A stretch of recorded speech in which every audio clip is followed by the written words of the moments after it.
Puma Punku is so unique in the way that it was constructed and shaped and positioned that it is the most intriguing ancient site on the planet. While the pyramids at Giza are incredible feat of achievement, compared to Puma Punku, the pyramids are child play. In my opinion, the most significant piece of evidence that we have in this entire ancient astronaut puzzle is Puma Punku in the highland of Bolivia. Well, if Puma Punku is considered such good evidence for the ancient astronaut theory, we should probably start off by looking at it. After all, it's the one that they say was built directly by extraterrestrials. Puma Punku is the only site on planet Earth that, in my opinion, was built directly by extraterrestrials. Ancient Alien starts off with a false dilemma by making people think that it was absolutely impossible for ancient people to construct Puma Punku, even to the point of making outright false claims. One of the most intriguing things there is that the stones that were used there aren't sandstone, they're granite and diorite. The only stone that's harder than diorite is diamond. So the only way that this could have been achieved is if the tools were tipped with diamonds. This is funny because it's totally wrong. The stones are not granite or diorite at Puma Punku. They are red sandstone and andesite. But this is also funny because of the way that he says it. The stones that were used there aren't sandstone, they're granite and diorite. Well, yeah, actually, it is sandstone. You can't blame him, though. It becomes obvious that throughout the series, he often just repeats things he's heard in Eric von Daniken's books. Von Daniken's books are what the Ancient Aliens series is based on. Later, we see Eric von Daniken himself make the exact same, totally wrong claim. Of course made out of stones found on Earth, because you don't transport granite or diorite from another solar system. Von Daniken continues building up this false dilemma. One of these platforms is 800 tons. This is very incorrect. The heaviest block at Puma Punku is 130 tons, and most of the stones are much smaller than that, so he's off by a whopping 670 tons. Unfortunately, we will come to expect this kind of thing from von Daniken as we progress. Ancient Alien spends quite a lot of time pointing out the various features in the stonemasonry at Puma Punku, and then declaring it impossible to do without power tools. Each of these small drill holes are basically evenly spaced along this routed groove. To me, it's clear that power tools have been used on this unusual block of stone here. Well, exactly, and this surface is as smooth as a tabletop, like in your kitchen. There's no wave to it or anything. This was machined. The sandstone and andesite stones at Puma Punku would have been easily worked with the most basic stoneworking tools.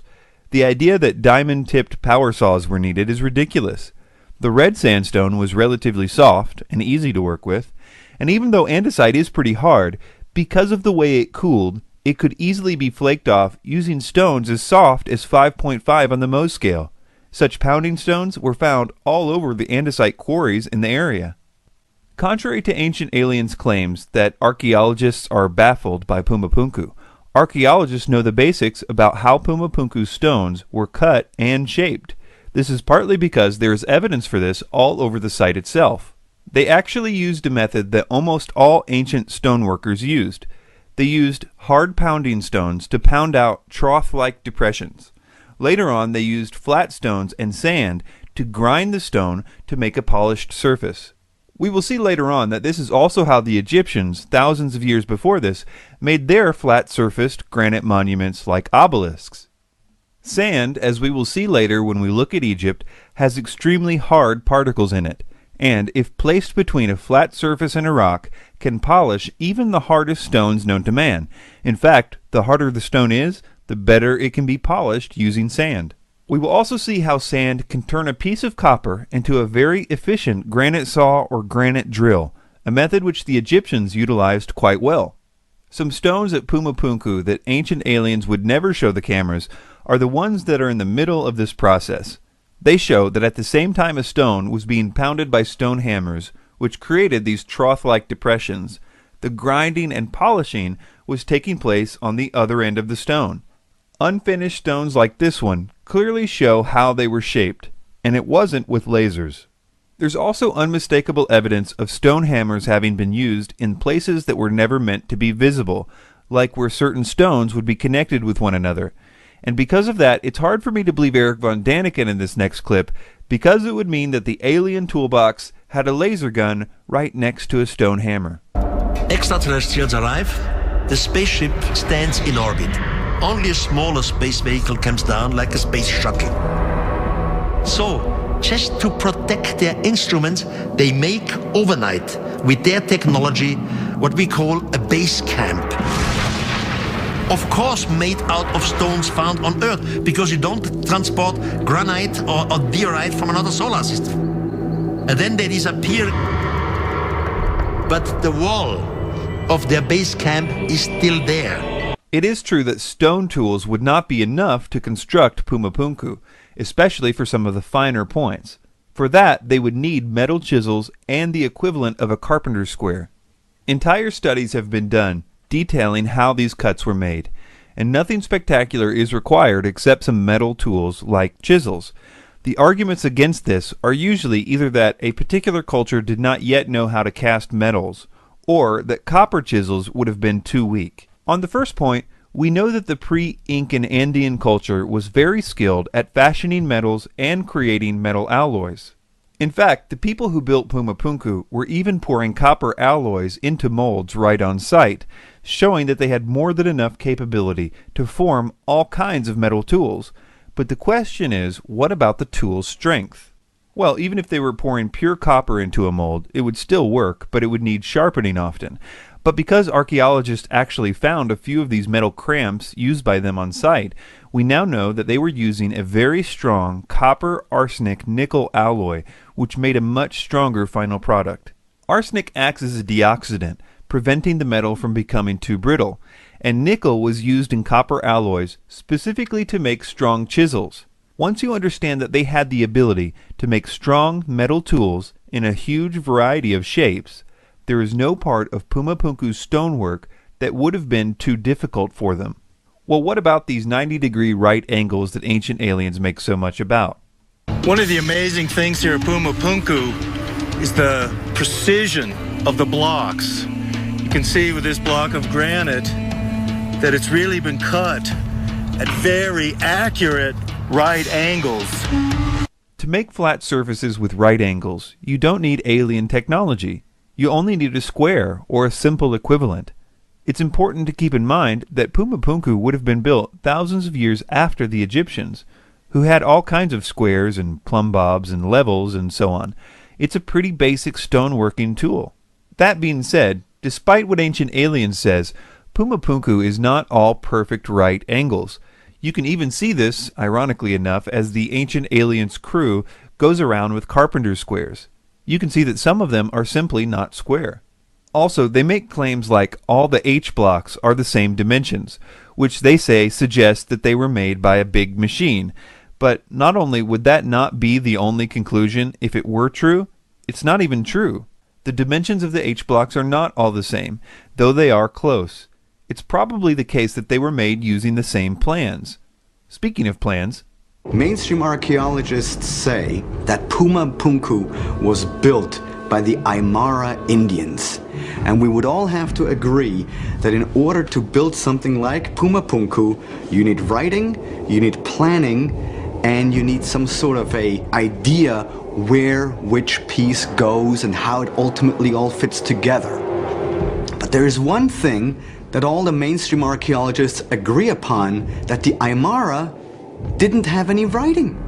So how is it possible that they built all of this without plans? The builders of Puma Punku may not have had an alphabet, but they did use the common iconography or artwork of their culture called Yanomama.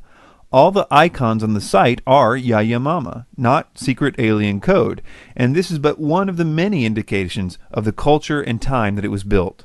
But my point is that like many cultures, they used pictures instead of an alphabet, And most building plans are done through pictures, like blueprints, for example. So saying that no alphabet means no planning is pretty ridiculous in my opinion. Well, what about moving the stones and lifting them into place? Surely that would have required levitation.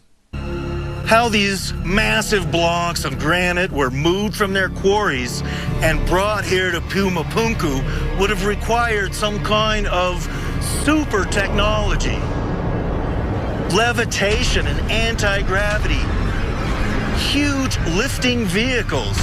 Something that ancient aliens would have had. If they did know how to levitate these stones, then they put far too much effort into creating places in the stones to attach ropes to. Many stones at Puma Punku have grooves several centimeters in width and depth on two adjacent faces for holding ropes. They even had special places cut into the stones that Puma Punku scholars call hoisting grips, all very strange things to do if they could simply levitate these blocks. And to make matters worse for the ancient astronaut theory here, according to archaeologist Jean-Pierre Pratzen, who is an expert on Puma Punku, there is almost no stone at the Puma Punku site that does not have what he calls drag marks on one of its faces, where it has been, well, dragged to the site. Ancient Aliens throws up another false dilemma here. What nobody talks about is the irrefutable fact that we are at an altitude of 12,800 feet, which means we are above the natural tree line. No trees ever grew in that area, meaning no trees were cut down in order to use wooden rollers. The wooden roller theory falls by the wayside. This is like saying that there's no way that the Egyptians used wood because trees didn't grow in Egypt, which is true. The difference is that while the Egyptians had to import wood from places like Lebanon, it would have been far easier for those at Puma Punku to solve this problem. All they would have had to do is simply walk down the hill a little bit. Okay, well, what about this claim? Logic does not exist at Puma Punku because there we have megalithic structures which just lie about this entire site as if ripped apart by some sort of a great force.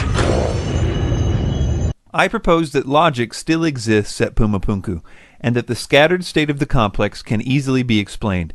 Quoting from archaeologist Alexei Vranich, quote, "The high quality of the stones made it attractive building material for houses, churches, plazas, bridges, even railways."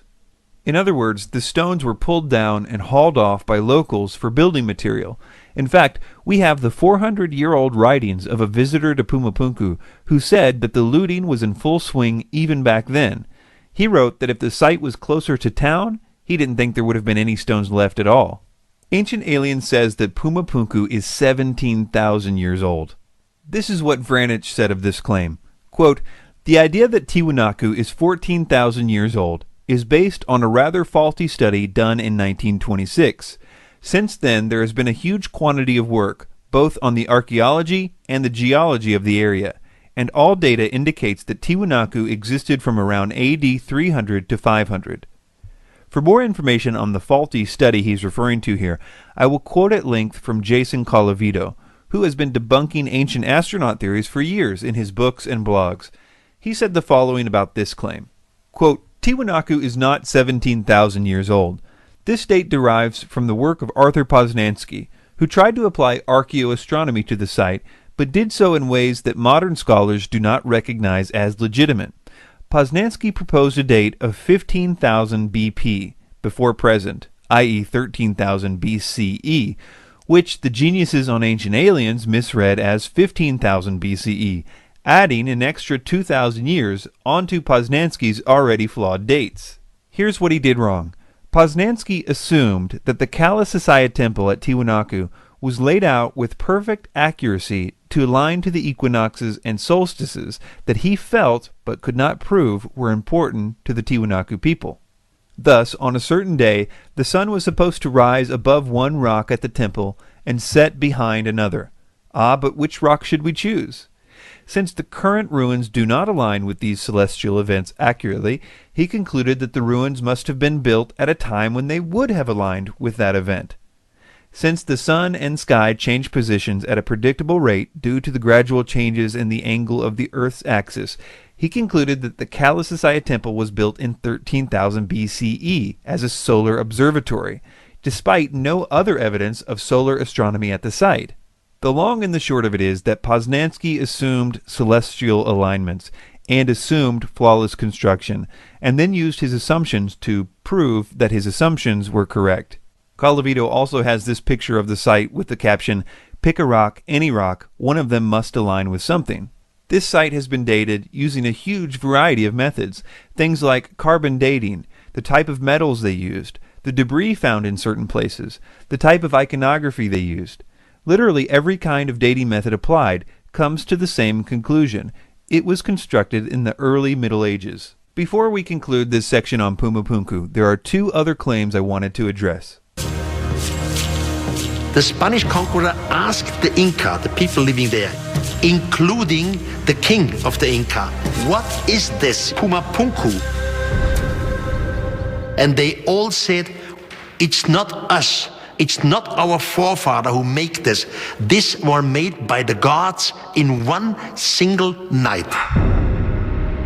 Usually a king is proud about what his people did, about the precision and so on. In that case, the chief and the people said, no, it was not us. It was the gods who made it. If you understand a little about the Incan imperial system and religion, you will understand why the Incans didn't claim the site, and even why they claimed that it had a supernatural origin. Part of the Incan state religion was that the Incan Empire was the first civilization, and it was created by God himself. It was a very convenient idea for bolstering the Incan case for the right to rule everyone else. When the Incans arrived at Puma Punku, the site had already been abandoned for at least 100 years. Admitting that there was a pre-Incan culture at all, let alone one with more skill than them, would have been detrimental to the whole scheme. So they slightly modified their already existing mythology to include Puma Punku. So instead of Viracocha creating the Incan capital, he also created Puma Punku. And just like that, the Incans were still the oldest and greatest civilization, even though everyone probably knew it wasn't true. And finally, Ancient Aliens says the following about what the ancient local people believed regarding who constructed Puma Punku. Local legends suggest that Tiahuanaco was built as a site of religious pilgrimage to celebrate the arrival of sky gods. But this is a total lie. Viracocha came from the sea, not from the sky. This is a very sneaky move by Ancient Aliens, in my opinion. So, in conclusion, the stones are not made of granite and diorite. The stones were easily workable with the tools available to the Andean culture, tools which we know included high-quality metal alloyed chisels. These tools would have been more than sufficient to make the angles seen at Puma Punku. The faces of the rocks have been finished using a polishing technique after being rough-cut using stone hammers, evidenced by the unfinished stones and hidden areas of the finished stones. The moving of the stones was not as difficult as Ancient Aliens makes it seem, especially when you take into account that they are telling people that the stones weigh 600 tons more than they actually do. The stones have telltale drag marks and hoisting holes for ropes, all showing that they were not levitated as Ancient Aliens would have us believe. We know the culture which built this monument, and all the iconography and sculptures are consistent with that culture, and the various methods of dating that scientists use all point to the same time period. The idea that Puma Punku was from Atlantean times we now know is based on a very transparently flawed presupposition.